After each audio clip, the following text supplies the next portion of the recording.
नमस्कार, स्वागत है आप सभी का डीडी न्यूज के इस खास बुलेटिन एक्सप्रेस 100 में, जहां आपके लिए लेकर आते हैं राजनीति, मनोरंजन, देश दुनिया, खेल और व्यापार जगत की सभी बड़ी खबरों को एक्सप्रेस यानी फटाफट अंदाज में। मैं हूं मुकुल शर्मा। तो आइए अब खबरें देखते हैं तेज रफ्तार से।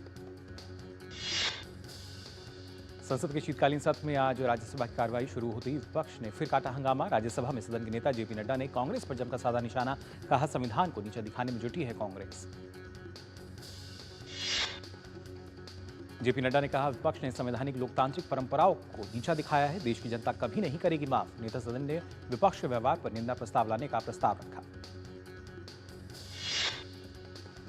राज्यसभा में नहीं थम रहा विपक्षी दलों का हंगामा। विपक्ष के अड़ियल रवैये की वजह से विधायी कामकाज प्रभावित। उच्च सदन की कार्रवाई दोपहर 2 बजे तक के लिए स्थगित। अदानी के मुद्दे पर चर्चा की मांग कर रही कांग्रेस पार्टी ने आज फिर संसद भवन परिसर में प्रदर्शन किया, लेकिन समाजवादी पार्टी और तृणमूल कांग्रेस के सांसदों ने आज भी कांग्रेस का नहीं दिया साथ। केंद्रीय मंत्री गिरिराज सिंह ने जॉर्ज सोरस के मुद्दे पर आज कांग्रेस पर फिर साधा निशाना, कहा कांग्रेस बताए सोनिया गांधी और सोरस के बीच क्या है संबंध। संसद भवन परिसर में केंद्रीय मंत्री ने दोनों की तस्वीर भी दिखाई। टीएमसी सांसद कल्याण बनर्जी ने कल लोकसभा में केंद्रीय मंत्री ज्योतिरादित्य सिंधिया के लिए की गई अपनी अभद्र टिप्पणी पर माफी मांगी। बनर्जी की टिप्पणी के बाद सदन में हंगामे के साथ ही कार्यवाही बाधित हुई थी। नई दिल्ली में आज विदेश मंत्री डॉक्टर सुब्रमण्यम जयशंकर और संयुक्त अरब अमीरात के उप प्रधानमंत्री और विदेश मंत्री शेख अब्दुल्ला बिन जायद अल नहयान के साथ रणनीतिक वार्ता करेंगे। शेख अब्दुल्ला बिन जायद अल नहयान आज दोपहर बाद प्रधानमंत्री नरेंद्र मोदी से भी मुलाकात करेंगे। जायद अल नहयान चौथी रणनीतिक वार्ता और 15वीं भारत यूएई संयुक्त आयोग की बैठक में भाग लेने के लिए नई दिल्ली में है। पुर्तगाल के विदेश मंत्री पाउलो रंगेल भारत की 4 दिवसीय यात्रा पर नई दिल्ली पहुंचे। रंगेल के दौरे से भारत और पुर्तगाल के बीच सदियों पुराने संबंधों को मिलेगी मजबूती। लोकसभा में विपक्षी नेता राहुल गांधी के हाथरस दौरे पर यूपी के उप मुख्यमंत्री ब्रजेश पाठक ने कहा राहुल गांधी लोगों को भड़काकर उत्तर प्रदेश को अराजकता और दंगों की आग में झोंकना चाहते हैं। जम्मू कश्मीर, असम, महाराष्ट्र, यूपी और गुजरात में उन स्थानों पर एनआईए की छापेमारी। जैश ए मोहम्मद से जुड़े लोगों के खिलाफ एनआईए की ये कार्रवाई। एक राष्ट्र एक चुनाव समिति के अध्यक्ष और पूर्व राष्ट्रपति रामनाथ कोविंद ने कहा एक राष्ट्र एक चुनाव से देश का जीडीपी 1 से 1.5% तक बढ़ सकता है। रामनाथ कोविंद ने एक राष्ट्र एक चुनाव को देश के लिए बताया परिवर्तनकारी, कहा राज्य विधानसभा और लोकसभा के लिए एक साथ चुनाव कराना राष्ट्रहित में। केंद्रीय संस्कृति मंत्री गजेंद्र सिंह शेखावत ने कहा सरकार ने महाकुंभ की तैयारियां पूरी की। महाकुंभ में देश की सांस्कृतिक विरासत के भी होंगे दर्शन। देश भर के प्रसिद्ध कलाकार अपनी अपनी कला की देंगे प्रस्तुति। केंद्रीय संस्कृति एवं पर्यटन मंत्री ने कहा प्रधानमंत्री नरेंद्र मोदी के नेतृत्व में उनके व्यक्तिगत प्रयासों के चलते अब तक 345 धरोहरें भारत वापस लाई जा चुकी हैं। राष्ट्रपति भवन में आयोजित एक कार्यक्रम में राष्ट्रपति द्रौपदी मुर्मू ने नेपाली सेना के सेनाध्यक्ष जनरल अशोक राज सिंहदेल को भारतीय सेना के जनरल की मानद रैंक से सम्मानित किया।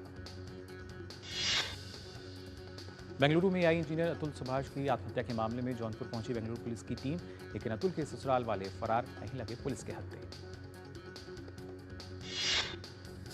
आत्महत्या मामले में आरोपी अतुल की सास और साला पुलिस के पहुंचने से पहले ही बाइक से भाग निकले। 34 साल के अतुल ने पत्नी और सास पर पैसों के लिए प्रताड़ना का आरोप लगाते हुए कर ली थी आत्महत्या। नई दिल्ली स्थित इंडिया गेट के पास आज से 22वें दिव्य कला मेले का आयोजन। सामाजिक न्याय और अधिकारिता मंत्रालय के अधीन दिव्यांगजन सशक्तिकरण विभाग है मेले का आयोजन।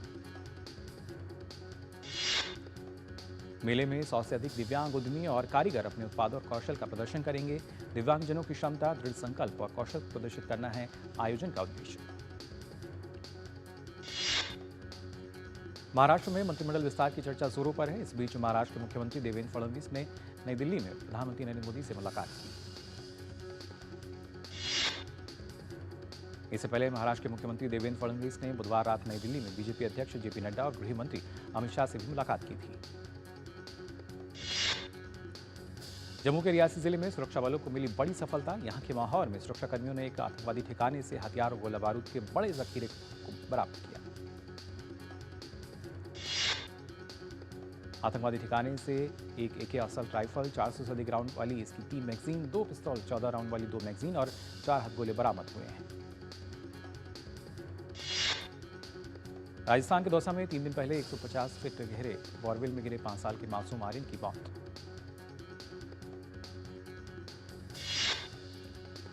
घंटों चले रेस्क्यू ऑपरेशन के बाद बुधवार देर रात आर्यन को बोरवेल से निकालकर अस्पताल ले जाया गया। वहां डॉक्टर ने उसे मृत घोषित कर दिया। बांग्लादेश की राजधानी ढाका और भारत की न्यू जलपाईगुड़ी को जोड़ने वाली ट्रेन मिताली एक्सप्रेस लगभग 5 महीने बाद भारत लौटी। दोनों देशों के विदेश सचिवों की बैठक के बाद ट्रेन के डिब्बे वापस भारत लाए गए। मिताली एक्सप्रेस 17 जुलाई को न्यू जलपाईगुड़ी से ढाका पहुंची थी। शेख हसीना सरकार के तख्तापलट के बाद से बांग्लादेश में फैली अशांति के कारण ट्रेन ढाका में ही थी। सुप्रीम कोर्ट में आज उपासना स्थल अधिनियम 1991 की वैधता को चुनौती देने वाली याचिकाओं पर सुनवाई होगी। एक याचिका में इस कानून की धारा 2, 3 और 4 को रद्द किए जाने का अनुरोध किया गया है। याचिका में कहा गया है कि उपासना स्थल अधिनियम 1991 के प्रावधान किसी व्यक्ति या धार्मिक समूह के पूजा स्थल पर पुनः दावा करने के न्यायिक समाधान के अधिकार को करते हैं बाधित। राजधानी दिल्ली समेत पूरे उत्तर भारत में शीतलहर का दौर शुरू। मौसम विभाग ने देश के उत्तर पश्चिम और इससे सटे मध्य भाग में अगले 3 दिन तक शीतलहर चलने की दी चेतावनी। उत्तराखंड और हिमाचल प्रदेश और कश्मीर में हो रही बर्फबारी से तापमान में काफी गिरावट दर्ज की गई। दिल्ली एनसीआर समेत उत्तर भारत में पड़ रही है कड़ाके की ठंड। दिल्ली में ठंड बढ़ने की वजह से बेघर लोग ले रहे हैं आश्रय का सहारा। वहीं दिल्ली से सटे उत्तर प्रदेश के गाजियाबाद में लोग जगह जगह अलाव जलाकर शीतलहर से बचने की कोशिश करते दिखे। मौसम विभाग के अनुसार 14 दिसंबर तक उत्तर प्रदेश, सिक्किम, बिहार, असम, मेघालय, नागालैंड, मणिपुर, मिजोरम और त्रिपुरा के अलग अलग इलाकों में सुबह और रात के समय घना कोहरा छाए रहने की आशंका। मौसम विभाग ने कहा तमिलनाडु, पुदुचेरी, कराईकल, केरल, माहे, तटियान प्रदेश, यरम और रायलसीमा में तेज बारिश होने की है संभावना। मौसम विभाग की चेतावनी के मद्देनजर चेन्नई समेत तमिलनाडु के 12 अन्य जिलों में आज स्कूल बंद हैं। इसके अलावा पुडुचेरी और कराईकल में भी स्कूल कॉलेज आज बंद रहेंगे। मुंबई और उसके आसपास के ज्यादातर हिस्सों में आज भी छाई हुई धुंध की पतली परत, विजिबिलिटी पर पड़ा असर। वहीं वायु की गुणवत्ता बनी हुई है मध्यम श्रेणी में। सर्दी के आगमन के साथ ही गुजरात के सूरत में प्रवासी पक्षियों का भी आगमन शुरू। सूरत में भूरे सिर वाले गुल और साइबेरियन समुद्री प्रवासी पक्षियों का झुंड देखा गया। तापी नदी और आसपास के परिसर में बड़ी संख्या में इन पक्षियों का झुंड लोगों के बीच आकर्षण का केंद्र बना। इन पक्षियों को देखने और कैमरे में कैद करने के लिए पहुंच रहे हैं सैलानी। सप्ताह के चौथे कारोबारी दिन आज गिरावट के साथ खुले भारतीय शेयर बाजार। कल कारोबार के आखिर में हरे निशान के साथ बंद हुए थे सेंसेक्स और निफ्टी।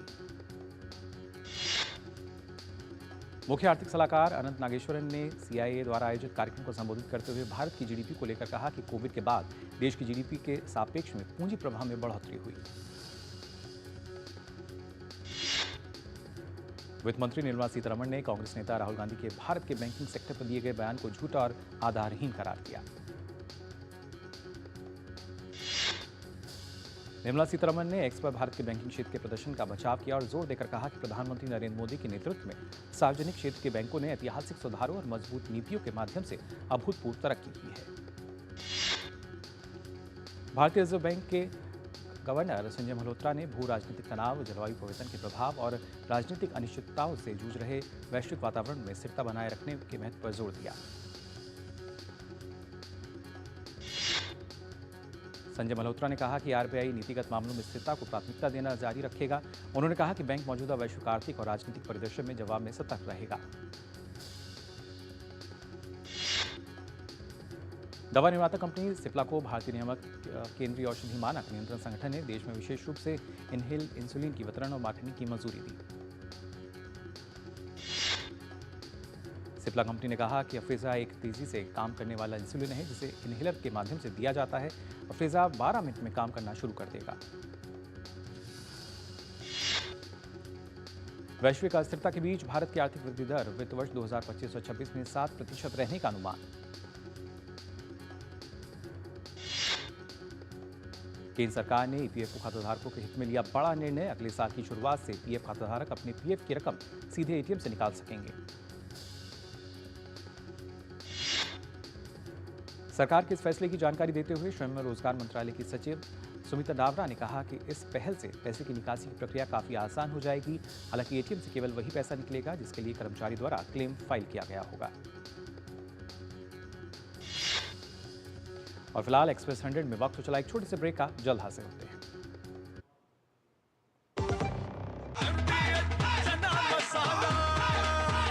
छोलिया हो या लोबिया, सफेद चने या काले चने, सब कुछ मजेदार बने।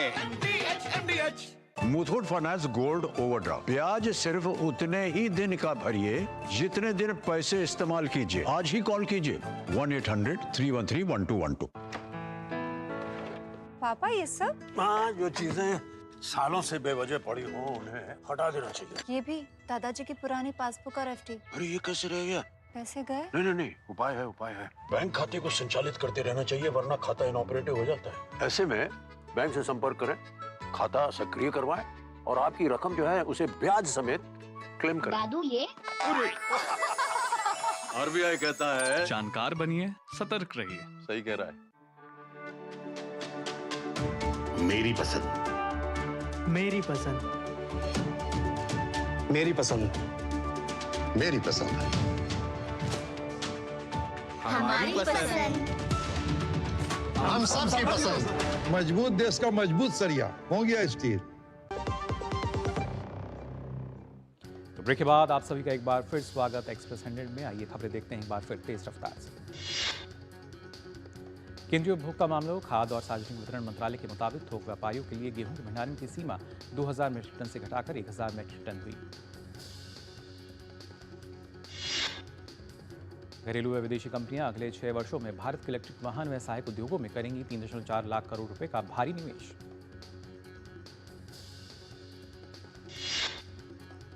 जेएलएल इंडिया की रिपोर्ट के अनुसार भारत का रियल एस्टेट 2024 के लिए एक नया रिकॉर्ड बनाने के लिए है तैयार, जिसमें शीर्ष 7 शहरों में 5 लाख करोड़ रुपए मूल्य की 3 लाख आवास इकाइयों की बिक्री होगी।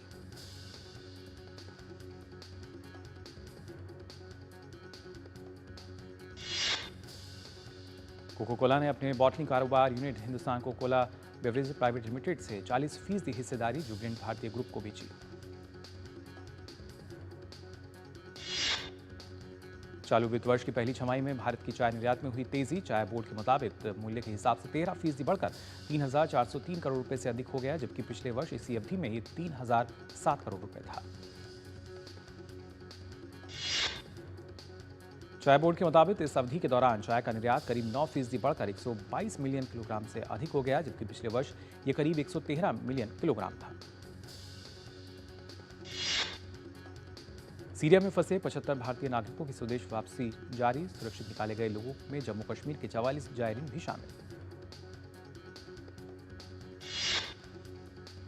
भारत सरकार ने दमिश्क और बेरूत में भारतीय दूतावासों द्वारा 75 लोगों को सुरक्षित निकाला था।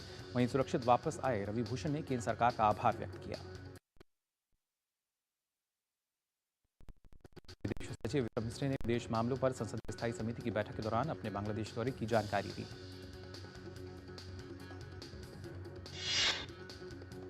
इस यात्रा के दौरान उन्होंने बांग्लादेश की अंतिम सरकार के मुख्य सलाहकार मोहम्मद यूनुस, विदेश मामलों के सलाहकार तौहीद हुसैन के साथ मुलाकात की और अपने समकक्ष जशीन उद्दीन के साथ विदेश कार्य परामर्श भी किया।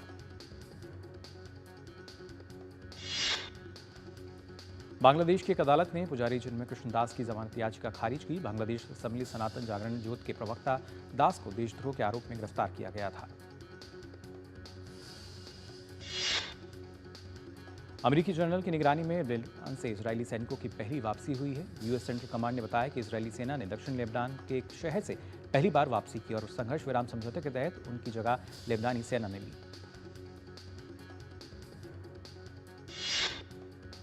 लेबनान के प्रधानमंत्री ने इसे युद्ध विराम के फैसले के तहत मौलिक कदम बताया। समझौते के तहत लेबनानी सैनिक 60 दिनों की अवधि में इजरायली सेना की वापसी के साथ दक्षिणी लेबनान में तैनात होंगे।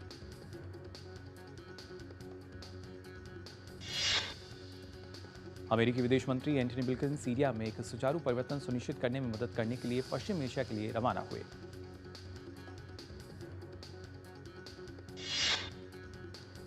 बाइडेन प्रशासन के अधिकारियों ने बताया है कि एंटनी ब्लिंकन समावेशी, जवाबदेह और प्रतिनिधि सीरियाई सरकार के लिए अमेरिका के समर्थन को दोहराने के लिए पश्चिम एशिया के लिए रवाना हुए हैं।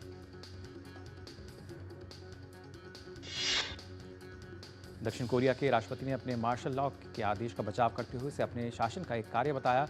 साथ ही उन्होंने विद्रोह के आरोपों से भी इनकार किया। दक्षिण कोरिया के राष्ट्रपति ने विपक्ष के महाभियोग के प्रस्ताव को राजनीति से प्रेरित बताया। इसके अलावा उन्होंने पिछले सप्ताह लिए गए चौंकाने वाले फैसले की जांच को भी खारिज कर दिया। विश्व स्वास्थ्य संगठन की नवीनतम विश्व मलेरिया रिपोर्ट के अनुसार भारत में 2017 से 2023 के बीच मलेरिया के मामलों और मौतों में 69% की कमी आई है।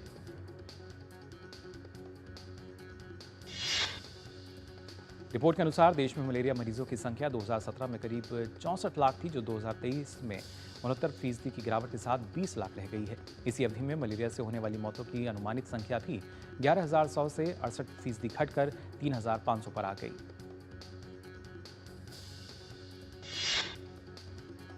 सिंगापुर में चल रहे विश्व शतरंज चैंपियनशिप 2024 के 14वें राउंड में भारत के डी गुकेश और चीन के डिंग लिनेन आमने सामने होंगे।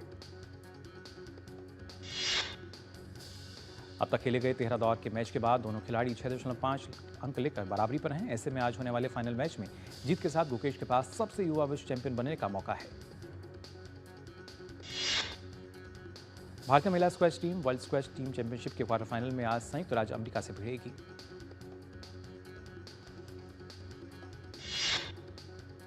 इससे पहले बुधवार को खेले गए प्री क्वार्टर फाइनल मैच में भारतीय महिला स्क्वैश टीम ने 9 बार की चैंपियन ऑस्ट्रेलिया को हराकर अंतिम 8 में प्रवेश किया। वहीं वर्ल्ड स्क्वैश टीम चैंपियनशिप में भारतीय पुरुष team world squash team championship के क्वार्टर फाइनल में फ्रांस के सामने होगी।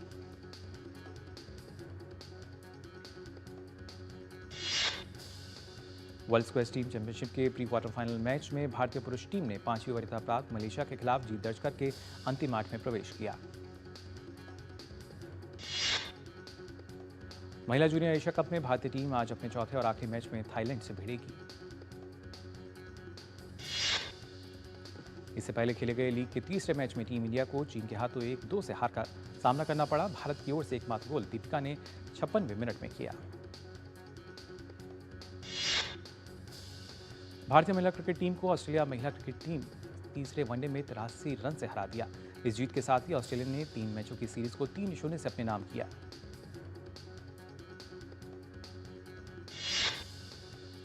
मुकाबले में ऑस्ट्रेलियाई टीम ने निर्धारित 50 ओवर में 6 विकेट के नुकसान पर 298 रनों का स्कोर खड़ा किया। जवाब में मंधाना की शानदार पारी के बाद भी टीम इंडिया लक्ष्य हासिल नहीं कर सकी। फीफा पुरुष फुटबॉल विश्व कप की मेजबानी की घोषणा कर दी गई है। फीफा के अध्यक्ष गियानी इन्फेंटिनो ने घोषणा की सऊदी अरब 2034 पुरुष फुटबॉल विश्व कप की मेजबानी करेगा। आर्सेनल ने चैंपियंस लीग के लीग मैच में मोनाको को 3-0 से हरा दिया। आर्सेनल की ओर से 34, 78 और 88वें मिनट में गोल हुए। मोनाको पर जीत के बाद आर्सेनल टेबल में तीसरे स्थान पर आ गई है। यूएफए चैंपियंस लीग में एटलेटिको मैड्रिड ने स्लोवान ब्रातिस्लावा को 3-1 से हरा दिया। एटलेटिको मैड्रिड की ओर से ग्रीजमैन ने शानदार प्रदर्शन करते हुए 2 गोल दागे। अफ्रीकी फुटबॉल परिसंघ के अध्यक्ष डॉक्टर पैट्रिस मोटसेप ने मोरक्को को स्पेन और पुर्तगाल के साथ 2030 विश्व कप के सह मेजबान के रूप में नामित किए जाने पर बधाई दी।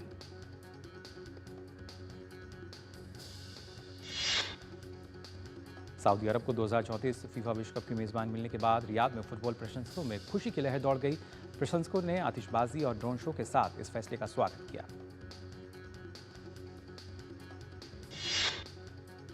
स्विस तैराक नोए पोंटी ने बुडापेस्ट में 2024 world aquatics short course swimming world championship में पुरुषों की 50 मीटर बटरफ्लाई में एक नया विश्व रिकॉर्ड बनाया। अभिनेता धानुष अपनी दूसरी हॉलीवुड फीचर फिल्म की उन्होंने साइन की। इस बार धानुष अमेरिकी अभिनेत्री सिडनी स्वीनी के साथ स्क्रीन साझा करेंगे। रेड सी इंटरनेशनल फिल्म फेस्टिवल 2024 के दौरान प्रियंका चोपड़ा ने अगले साल एक बॉलीवुड फिल्म में काम करने का किया खुलासा।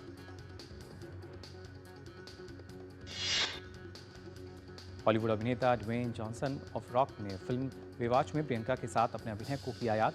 साथ ही बॉलीवुड फिल्मों के प्रति अपने प्यार का भी किया इजहार। साउथ अभिनेता मोहनलाल की आगामी फिल्म बारूद का 3D ट्रेलर हुआ रिलीज। फिल्म 25 दिसंबर को दुनिया भर में होगी रिलीज।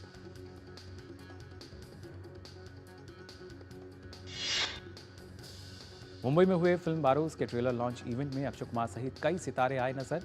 इस फिल्म के जरिए मोहनलाल ने निर्देशन में पहली बार हाथ आजमाया है।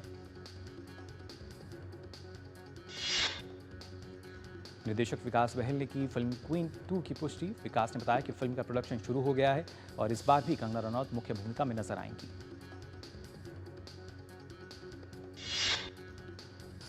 फिल्म पुष्पा 2 अब तक की सबसे ज्यादा कमाई करने वाली भारतीय फिल्म बन गई है। साथ ही इसने एक सप्ताह में ही वर्ल्ड वाइड 1000 करोड़ रुपए का आंकड़ा पार कर लिया है। फिल्म पुष्पा 2 की कमाई के दुनिया भर में 1000 करोड़ रुपए का आंकड़ा छू लेने से खुश फिल्म के अभिनेता अल्लू अर्जुन और निर्देशक कुमार आज दिल्ली से शुरू कर रहे हैं धन्यवाद यात्रा। अल्लू अर्जुन ने तेलंगाना हाईकोर्ट में एक अपील दायर कर अपने खिलाफ दर्ज किए गए उस मुकदमे को खारिज करने की अपील की है, जिसमें एक सिनेमाघर में भगदड़ के चलते एक महिला की मौत हो गई थी। अभिनेता बालकृष्ण और निर्देशक बोयापति शीनू ने शुरू की फिल्म अखंड 2 थंडवर्म की शूटिंग। फिल्म को 25 सितंबर 2025 को दशहरे के खास मौके पर की जाएगी रिलीज। अक्षय कुमार की फिल्म स्काई फोर्स 24 जनवरी 2025 को सिनेमाघरों में होगी रिलीज। फिल्म रिलीज से पहले फिल्म के निर्देशकों ने मसूरी में एक भव्य प्रमोशनल नंबर रिलीज करने की योजना बनाई। अभिनेता अर्जुन कपूर ने अपने करियर के चुनौतीपूर्ण दौर की बात करते हुए कहा कि उनके करियर में एक दौर ऐसा था जब उन्होंने फिल्में ही देखना छोड़ दिया।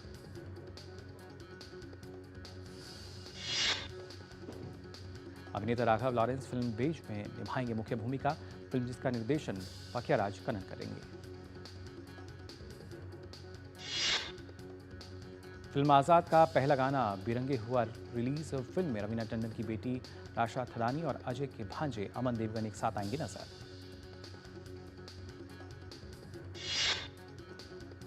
दिग्गज बॉलीवुड अभिनेत्री सायरा बानो ने निमोनिया से जूझने के बाद प्रगति का खुलासा करते हुए अपना स्वास्थ्य अपडेट साझा किया। अब उनका ध्यान फिजियोथेरेपी और रिकवरी पर है। तो फिलहाल के लिए एक्सप्रेस 100 में बस इतना ही। आगे देखिए मिड डे प्राइम। मुझे दीजिए अनुमति। नमस्कार।